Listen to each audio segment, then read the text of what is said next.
Alright, magandang tanghali, ako po Steve Job TV. Meron tayong update ulit dito sa PS5 jailbreak, no. Ngayon, on natin. Then show for an account. Una muna natin i-vlog itong offline. Punta tayo sa settings. Then network. So hindi hindi naka-uncheck yung internet natin, naka-off yan. Subukan ngayon natin offline na tayo. Process media. So ito na yung pinakabagong Glory disk na may update. Then ito muna. Then susunod natin ngayon i-vlog yung online naman. So, ito yung laman. So pag offline, ang gagawin natin ito sa fall offline, ito lang MTX 15 offline. Pindutin natin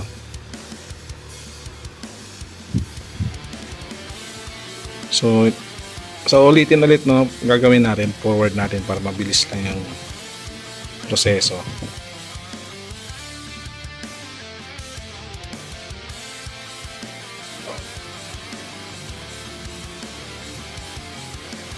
So, may uploader siya. Goods, may uploader.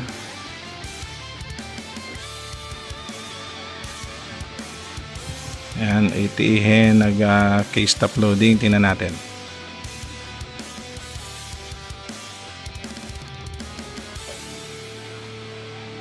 So yan, lumabas ang 2.1B. So, home natin. Then this close apps.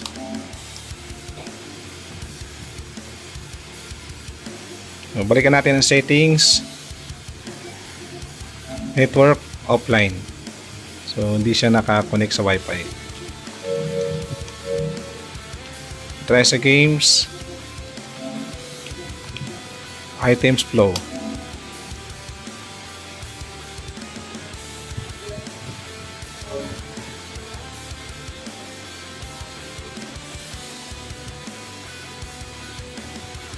So ito yung mga games, run tayo ng games isa. Mabilis lang. Saan na yung Robocop launch. So yun, gumana ng offline, di ba? Ako kasi yun naman gusto ko na mag-jailbreak ng offline, kasi ang hirap nga naman talaga na naka-connect sa Wi-Fi. Ayun. So gumana, sunod natin na gagawin yung online. Ngayon, ito ang online process. Tignan natin. On natin, then sa account nyo. Punta tayo sa settings. Settings, network. Connect natin sa Wi-Fi. In a way na itong Wi-Fi na to, naka DNS blocker naman to. Tsaka naka-uncheck naman yung yung auto update ng PS5. Bukan natin connect pa to. Ayun, connect na. Connected na. Subukan natin sa media.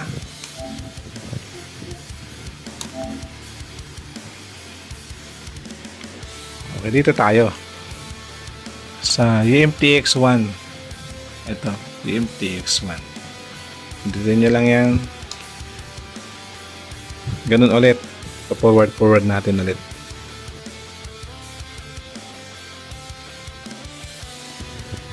Pag lumabas ng X mo lang. Then X. Susunod mong pipiliin ay ELF loader. Yan, ELF loader. Okay, nag-goods, nag-ELF loader na. Pag nawala yan, X mo lang. So, X ulit. So, itihin natin ito. Itihin 2.1B. Kasi dalawa yan ito. So, dito tayo sa update. So, X nyo lang yan.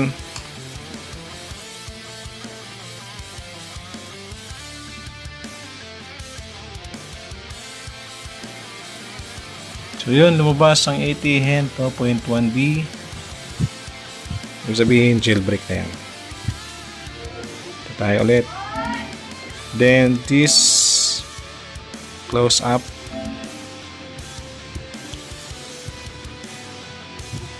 Tayo sa games. Run tayo ng games ano. Items flow.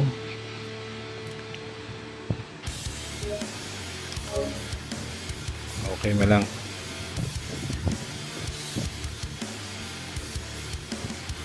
Subukan natin yung RoboCop kanina. Asa na ba yun?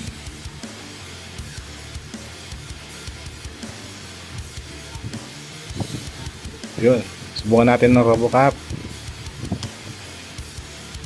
Launch. Yun. All goods. So, online to Online naman siya. Nagamit ng wifi. So, gumana din. Offline and online. Baga kayo na kung anong gusto nyo yung ano. Ayan. Ngayon, subukan natin yung ESP. Subukan natin yung ibang process. ESP naman. Alright guys, ito naman yung ESP. So, ito nakakabit na yung ESP ko. Ayan, check na. ESP. Ikot tayo. So, ito yung ESP ko. Naka ano yan, parang naka-adhesive. Ayan. Subukan natin. Then sa account.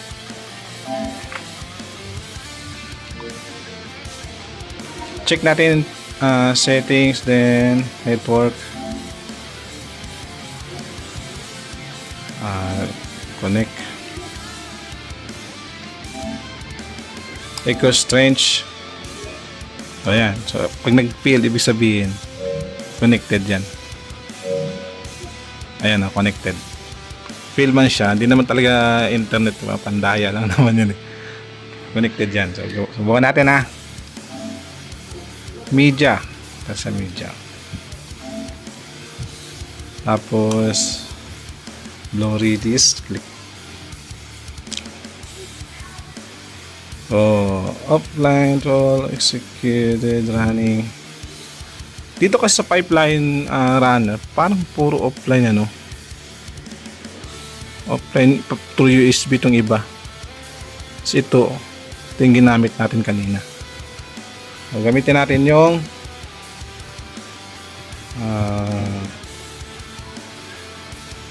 same. Pindutin natin tong EMTX na naka ESP game.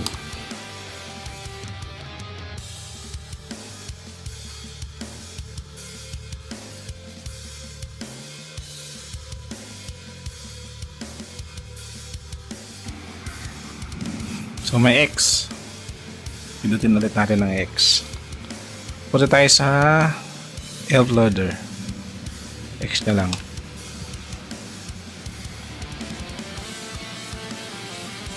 Yun, lumabas yung sa elf loader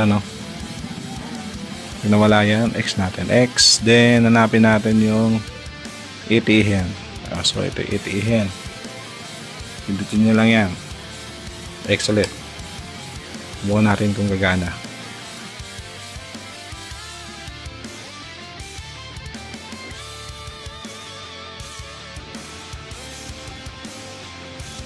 So lumabas ang ATHEN 2.1b. Right, PS button, then close ups. So haran tayo ng games ulit.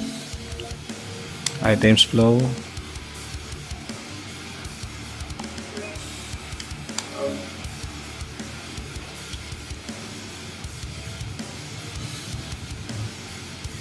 Hanapin natin yung RoboCop. Mabilis mag-load yun Ito. Then launch.